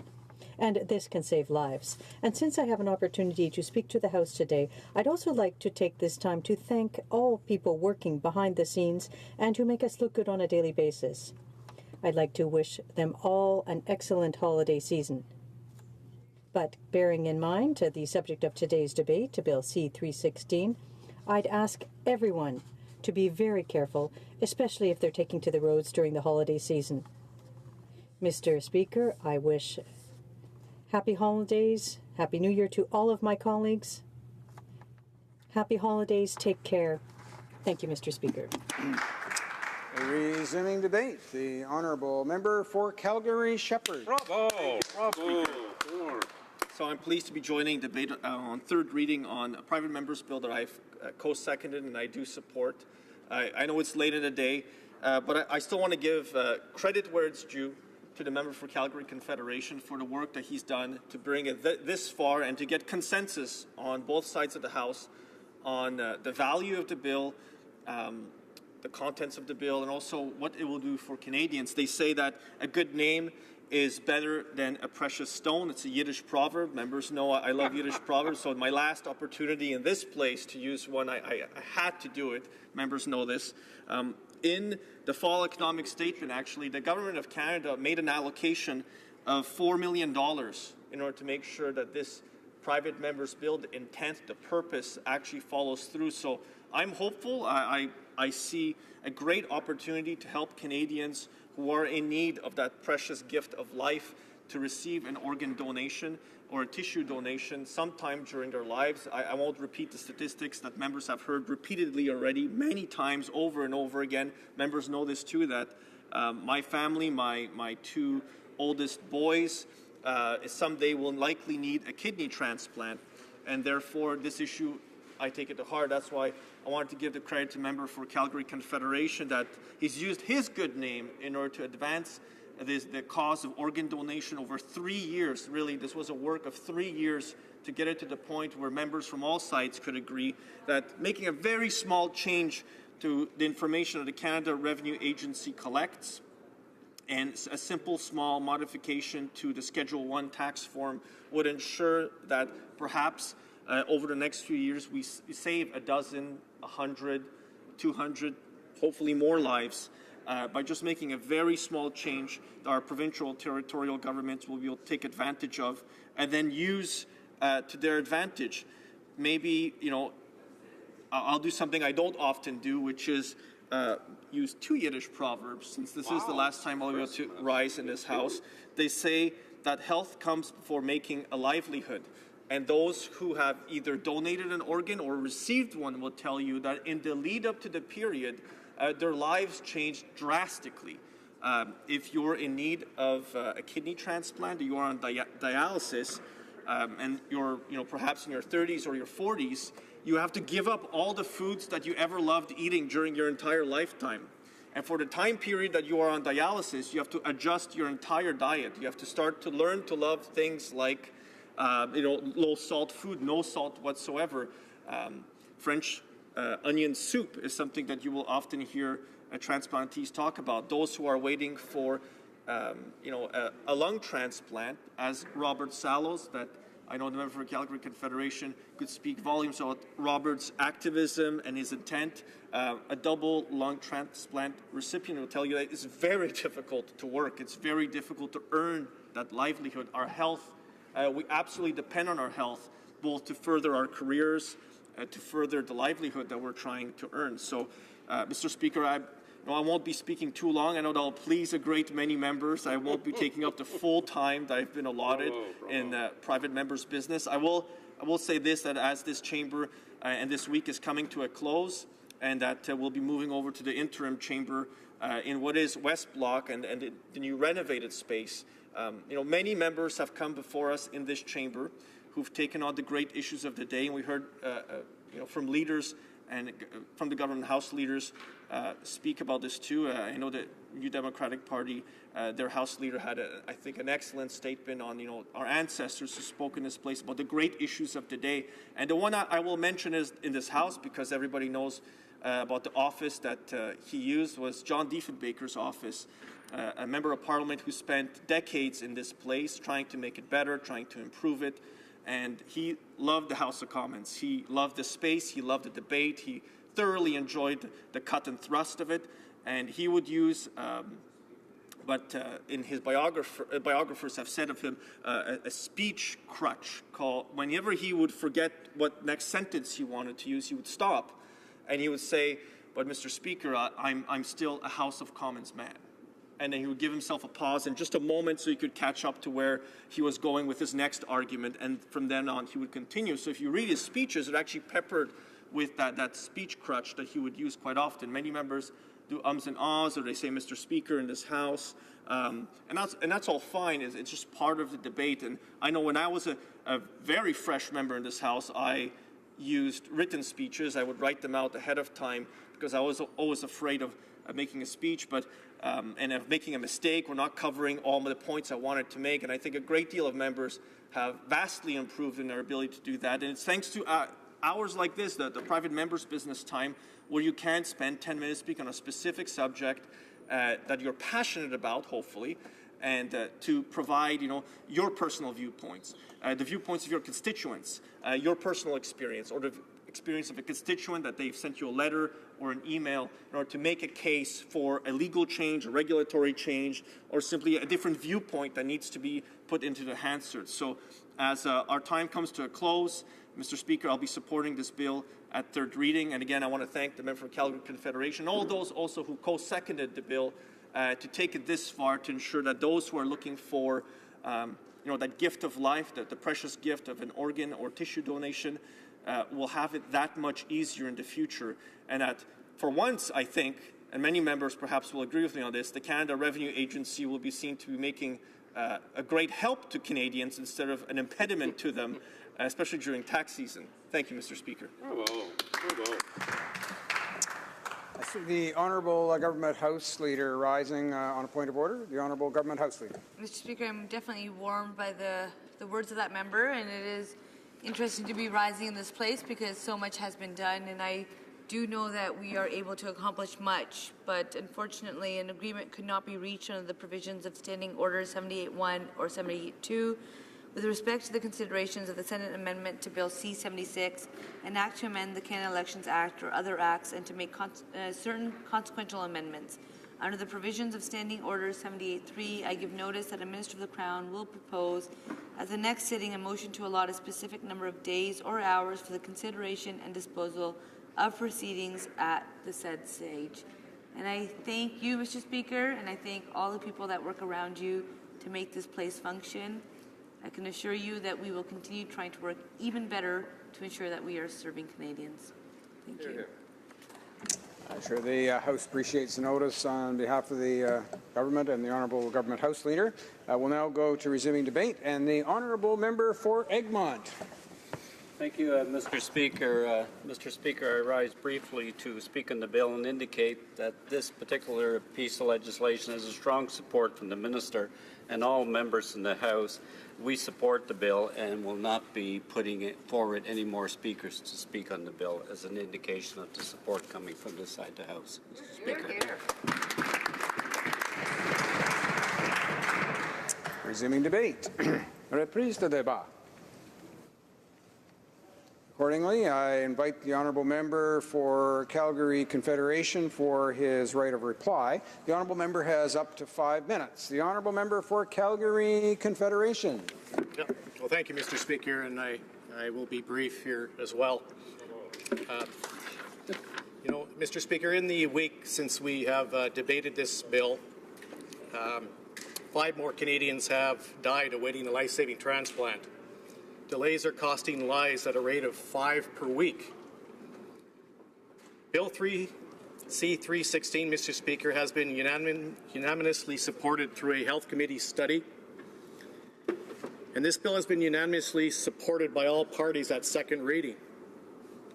And this bill has been unanimously supported by the Health Committee when they reviewed the bill. And this bill has had all-party unanimous support in every single vote it has faced to date. So in a moment, Mr. Speaker, you will ask for a unanimous decision on this bill. If it passes on a unanimous voice vote, the changes will make the 2019 tax returns. If someone forces a recorded vote, this will not take place until next year, and we will miss that 2019 deadline. And the changes will only be on the 2020 tax returns. In that year, 250 Canadians will die waiting for a life-saving transplant. Mr. Speaker, Bill C-316 will be the last private member's bill debated in these chambers here for a very long time. So everything that needs to be said has been said. Everything I've wanted to say, I have said. There's nothing more really to be said. So thank you, Mr. Speaker.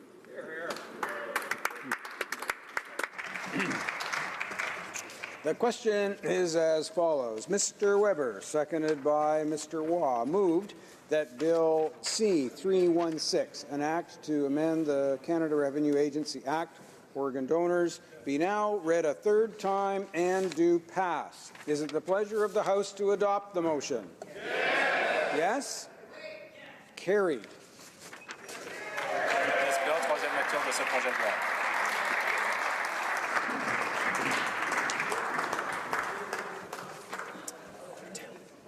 À ce moment-ci, conformément. Pursuant to Standing Order 38, a motion to adjourn the House is deemed to have been moved and seconded at this time. Therefore, the question is that this House do now adjourn. Member for Essex.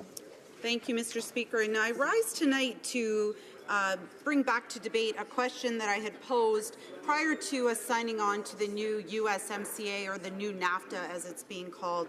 And at the time, we didn't know what was happening in the negotiations. They were quite contentious, as Canadians know.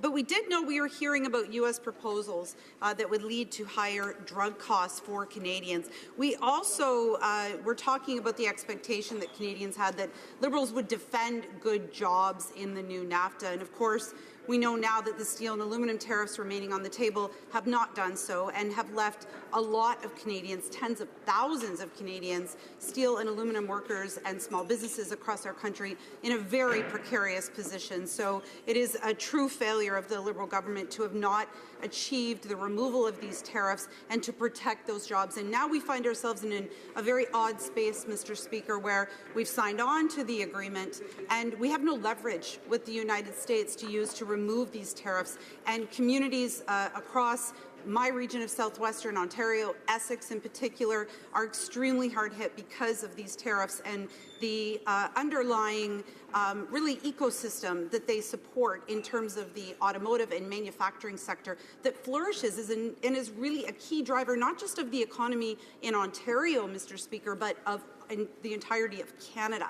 So this is a complete failure of the Liberal government to have left these tariffs and these jobs in jeopardy. But tonight I really want to focus my comments on what at that time we knew as being a leak, that there was a proposal that would lead to higher drug costs for Canadians and for public drug plans. We now know that that is the case, and I think it's ironic that I rise today on the exact day that we had the protocol replacing the North American Free Trade Agreement with the agreement between Canada, the United States of America, and the United Mexican States that was brought to this House today by the Parliamentary Secretary, because in this particular document, we now know that Canadians will pay a higher cost for medication.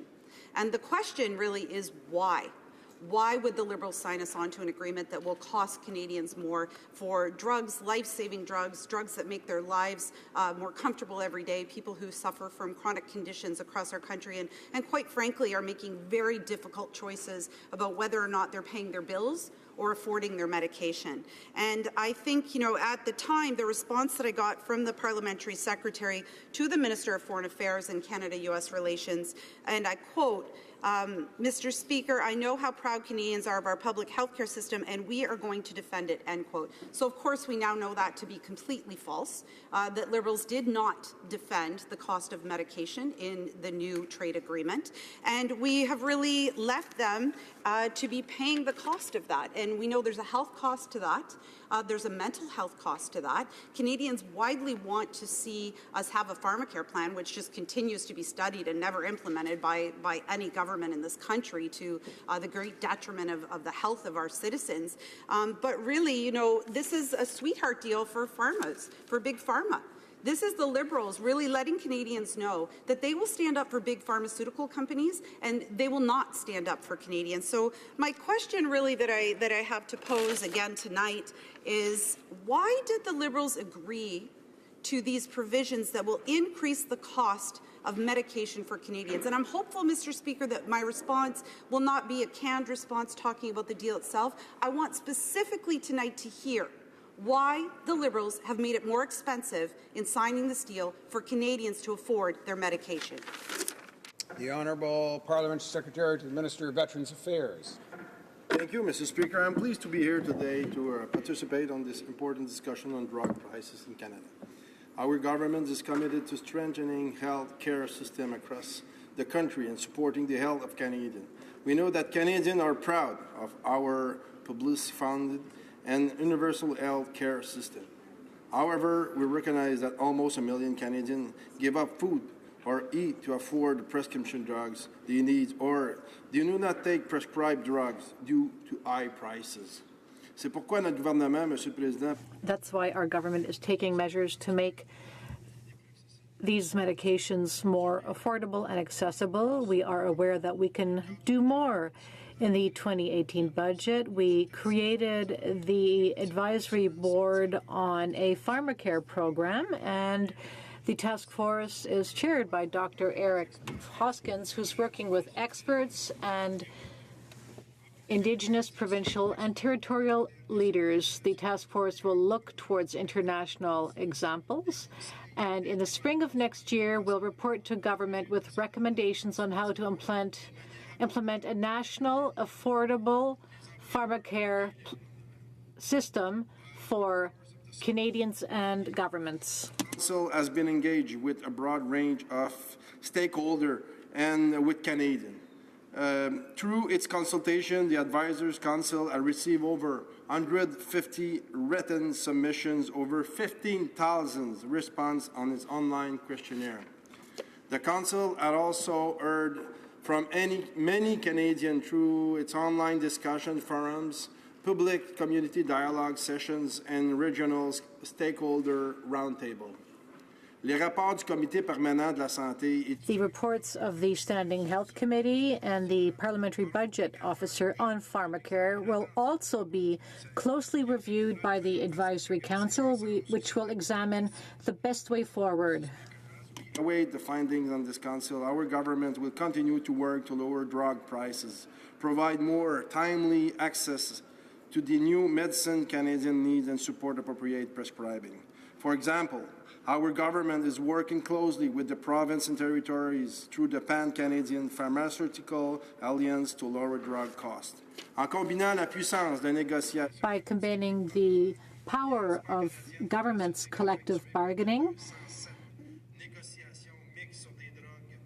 it will provide an approach to bring savings for many generic medications. In 2007, the efforts of the Pan-Canadian Pharmaceutical Alliance had helped to save $1.3 billion a year.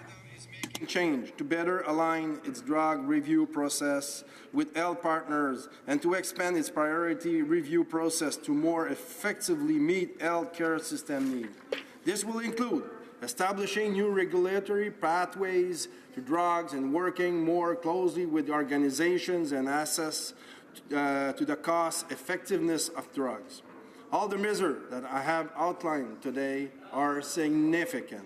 However, our government recognizes there is an opportunity to do even more. We look forward to the Advisory Council on the implementation of National Pharmacare's recommendations on how to move forward on this important topic.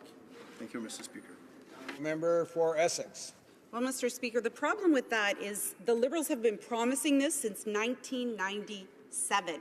It is now 2018, and every single solitary election, Liberals have in their platform that they will implement a pharmacare program across our country, and every single time, including in 2015, they've broken that promise. Canadians do not believe the Liberals when they say that they are going to implement pharmacare anymore in this country, because how many times can they be fooled by this government and basically the untruths that are being told to Canadians as though there is some culture of caring about the fact that Canadians are struggling to afford their medication. Once again, we're studying. The member speaks about the money we're spending to once again study. How much money have we spent to study something where there already is a plan? We have studied this issue over and over. There is wide consensus across the country on what needs to happen. The problem is we have the failure of the Liberal government to act on those recommendations. And once again, we see that in 2019, there'll be another carrot dangled in front of Canadians who are vulnerable and who are sick and cannot afford their medication. And that will be, once again, the Liberal promise of a pharmacare plan that will never see the light of day. Never.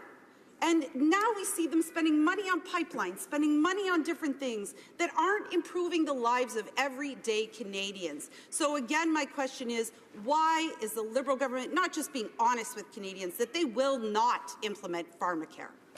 Honourable Parliamentary Secretary to the Minister of Veterans Affairs. Thank you, Mr. Speaker.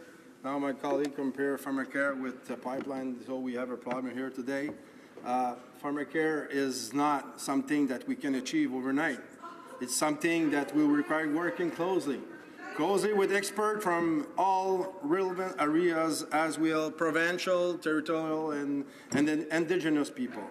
A key part of the role of the Advisory Council on the implementations of National Pharmacare. We have confidence that Dr. Hoskinge will help us to identify a workable path forward.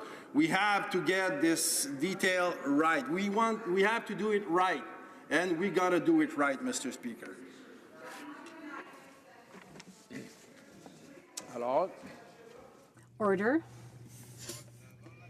The honourable member for Abitibi-Témiscamingue is not in the chamber this evening to participate to the adjournment debate. Therefore, her question is presumed withdrawn. Well, thank you, Mr. Speaker. And despite the Prime Minister's claims of being a friend of Labour, he and his government have proven once again that there is no difference between Liberals and Tories. And it's postal workers who are suffering the tragic fallout of the same old story. And despite the fact that the Conservatives' back-to-work legislation forcing CUPW back to the Canada Post workplace in 2011 was deemed unconstitutional by the Ontario Superior Court, this government one-upped Stephen Harper. They put profits ahead of people and rammed Bill C-89 through in record time, using time allocation and procedural tricks to ensure less time for debate and consideration than Stephen Harper ever did. This Prime Minister has managed to out-Tory the Tories, Mr. Speaker, and all the while claiming to be on the side of Labour. What a joke. Bill C-89 forced postal workers to return to work on November 27th under their previous collective agreements after 5 weeks of rotating strikes, which means that between then and this Christmas, at least 315 disabling injuries will happen to postal workers. Rural and suburban mail carriers will work roughly 250,000 hours without pay, and urban postal workers will work thousands of hours of forced overtime. In 2011, the Conservative government imposed back-to-work legislation after Canada Post locked out CUPW members for 2 weeks. Ontario Superior Court Justice Stephen Firestone later determined that the legislation violated the rights to freedom of association and freedom of expression under the Canadian Charter of Rights and Freedoms. In 2015, the Supreme Court of Canada declared the right to strike to be fundamental and protected by the Constitution. CUPW is fighting for its members' lives and safety, Mr. Speaker. The rate of workplace injuries has skyrocketed since postal transformation. Rural and suburban mail carriers continue to be paid less than urban workers, despite an arbitrator's decision that Canada Post should pay all workers equally. And forced overtime means workers are unable to spend time with their families, unable to see their children before bedtime. It means longer hours walking longer routes with heavier loads in dark and dangerous conditions. All the while, Canada Post Corporation is profitable, and if it were to consider any of the proposals in delivering community power offered by the union and its partners, its increased profitability and sustainability would be ensured for generations to come. This government, in its arrogance, has ignored workers' charter rights to organize and to withdraw services when the employer refuses to bargain a collective agreement in good faith. Every person in this country who earns a living from employment should be aware and hopefully furious with this government's abuse of their human and constitutional rights. New Democrats stand with workers. New Democrats stand with CUPW. Make no mistake about it, CUPW is fighting for every worker in this country for safe working conditions, fair and equal treatment, and to be compensated fairly for ensuring profits for the corporation. The Prime Minister's sunny words in support of Labour have tarnished in the light of his actions, and the joke is on Canadians, and it's a sadistic joke played on Canadians who thought they had gotten rid of Stephen Harper. The anti-work agenda and the refusal to advocate for those who create the wealth and deliver the services is alive and thriving under this Liberal Prime Minister. The Honourable Parliamentary Secretary to the Minister of Employment. Thank you very much, Mr. Speaker, and I thank my colleague for a question. Canada Post Corporation and Canada Union of Postal Workers had been negotiating collective agreements for unionized urban and rural workers, but they were unable to reach an agreement. Our government has done everything it can to support and encourage Canada Post and CUPW to reach a new negotiated collective agreement. Throughout the process, which had been going on for over a year, the parties were assisted by federal conciliation officers, mediators, and a special mediator. Despite these efforts, the parties were unable to reach new agreements, and on November 22nd, the Government of Canada tabled Bill C-89, which set out a process by which the parties were required to work with an independent mediator arbitrator while the employees return to work. Mr. Speaker, we legislated a fair and balanced process, not a deal, but a process, not a one-sided agreement. Our government took action because the effects of the rotating strikes were having on Canadians and small Canadian businesses. Canada Post and CUPW were unable to agree on a mediator arbitrator as per the process outlined in the legislation. On the advice of the chairperson of the Canada Industrial Relations Board, Elizabeth McPherson, a former CIRB chair, has been appointed to serve as mediator arbitrator to assist the parties in reaching a new collective agreement. Canada Post and CUPW have 7 days to come to an agreement. This period can be extended to 14 days if both parties consent. If agreements are not reached in this period, Ms. McPherson will be required to arbitrate all outstanding issues based on a number of guiding principles that are fair and balanced to the interests of both parties. These principles include the need to ensure the health and safety of employees, to ensure that employees receive equal pay for work of equal value, to ensure the fair treatment of temporary, part-time, and other employees in non-standard employment as compared to full-time and permanent employees, to ensure the long-term financial sustainability of Canada Post, to create a culture of collaborative labour management relations, and finally, to have Canada Post provide high-quality service at a reasonable price to Canadians. Mr. Speaker, make no mistake, Canadian workers will be heard through this process. The government remains hopeful that the two parties will be able to negotiate new agreements and will continue to monitor this situation very closely. Thank you, Mr. Speaker. Well, member for London Fanshawe. Well, thank you, Mr. Speaker, and I see no reason to change the question that I asked in November because I'm still waiting for an acceptable answer. Why did this government rule against workers and not against a corporation? While Canada Post refuses to acknowledge the needs of those who deliver the mail, CUPW is literally fighting for workers' lives. Postal transformation is taking its toll on workers' bodies, mental health, and families. Despite the Harper Conservatives' imposed legislation in 2011 being deemed unconstitutional, this Prime Minister has done the same, all in the interest of greasing the wheels of commerce. Well, Mr. Speaker, that price is too high.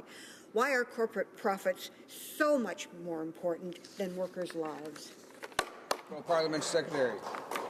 Mr. Speaker, no government wants to legislate workers back to work. However, parties of all stripes have legislated workers back to work. 7 NDP premiers have used back-to-work legislation on 15 different occasions. 3 members of this current NDP caucus were members of NDP provincial governments that enacted back-to-work legislation. The number from London Fanshawe and the member from Hamilton Centre. They were both members of the Ontario NDP government that legislated teachers back to work. Mr. Speaker, Lambton, East Perry Sound, Windsor school boards legislated them back. The member from Vancouver East, Mr. Speaker, the member from Vancouver East, in her sanctimony, chastised us. She also was a member of the NDP government who voted to legislate support workers, not essential support and cleaning staff back in 2000 in just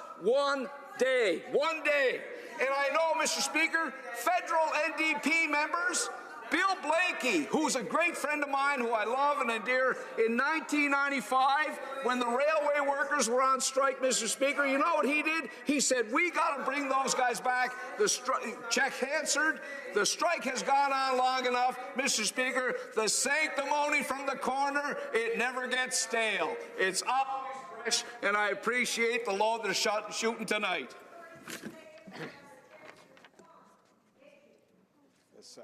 This House never disappoints.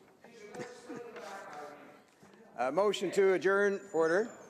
The motion to adjourn the House is now deemed to have been adopted. Accordingly, this House stands adjourned until tomorrow at 10 a.m. pursuant to Standing Order 24-1.